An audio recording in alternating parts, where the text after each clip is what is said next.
The Girl in the River. It was late and no one was outside.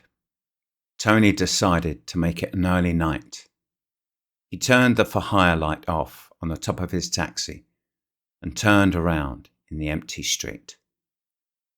The thought of getting home to his wife and their newborn son, a quick cup of tea and then bed. No point in staying out on a night like this. Then he saw her.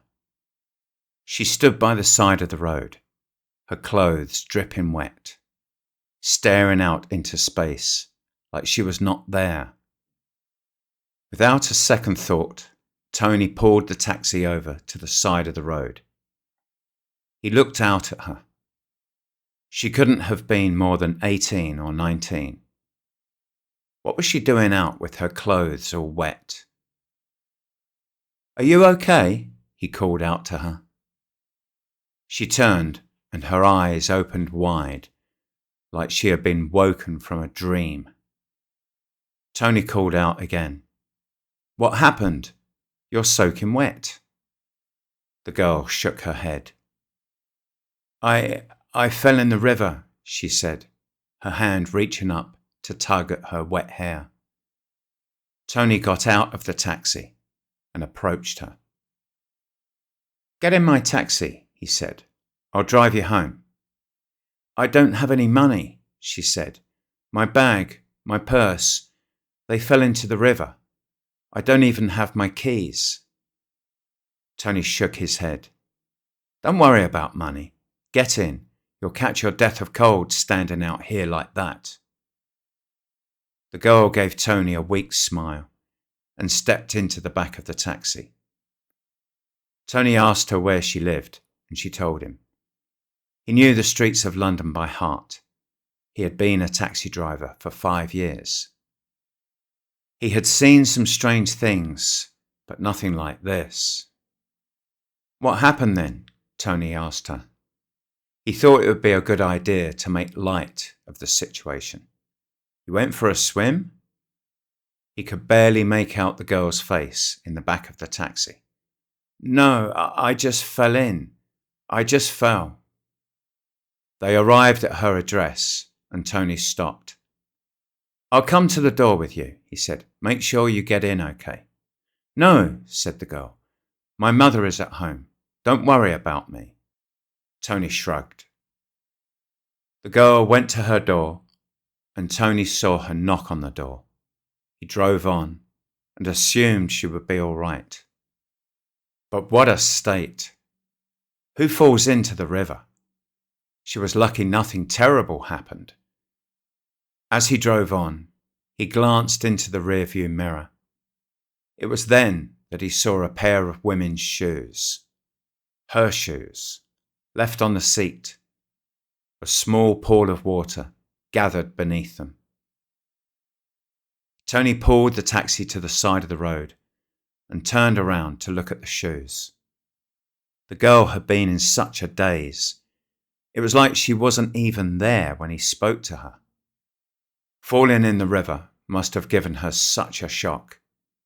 Maybe she had banged her head on something. He considered just driving off, but then his conscience got the better of him. He would just take the shoes back to her house, knock on the door and return them. Then go home. At least he had a funny story to tell his wife in the morning. He turned the taxi around and went back to the house where he had left the girl. He stopped and opened the back door and took the shoes out. Water dripped all over the seat. The whole street was empty. No sound at all. The only light was from the street lamps. The girl had gone to the last house on the terrace, so it was easy to remember. Tony trudged up to the door and gently knocked on it. There were 2 glass panels on the door and no light on inside.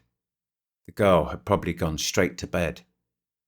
Tony peered through the glass, but could not make out any movement. He knocked again, this time a little louder. Then he saw a little light appear at the top of the stairs. He could just make out a figure coming down to the front door. A quiet voice spoke out. "Who is it?" Tony cleared his throat. "You left your shoes in the taxi." The door cracked open 2 inches. Behind the door, an old woman's face. She stared out at Tony with suspicion. "What do you want?" she said. "Oh, I'm sorry," said Tony. "I thought you were the young girl from before." He held up the pair of wet shoes. "I think your daughter left her shoes in my taxi." He smiled back at her to put her at ease, but she just stared back at him with an icy gaze. "Is this some kind of joke?" she said. "No," said Tony. "I picked your daughter up. She was soaking wet. She said she fell in the river." The woman shook her head. She made a strange noise from deep in her throat.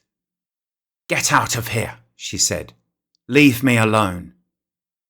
Tony's eyes flicked over the old woman's face, her wild hair, her cold eyes. "I'm sorry," said Tony, "but I saw her come to this house. I just want to return her shoes. That's all." "You are very cruel," said the woman. Tony placed the shoes on the doorstep. "I'll just leave them here," he said. He went to leave and heard a kind of growl from behind him. He turned, and the old woman was leaning against the back of the door. She looked ancient, and he could make out the inside of the house, all old and decrepit. "My daughter drowned in the river 20 years ago," said the woman. "She died. So what are you talking about? And whose shoes are these?" Tony edged slowly away from the house, away from the old woman, and away from the old decaying smell that came from inside.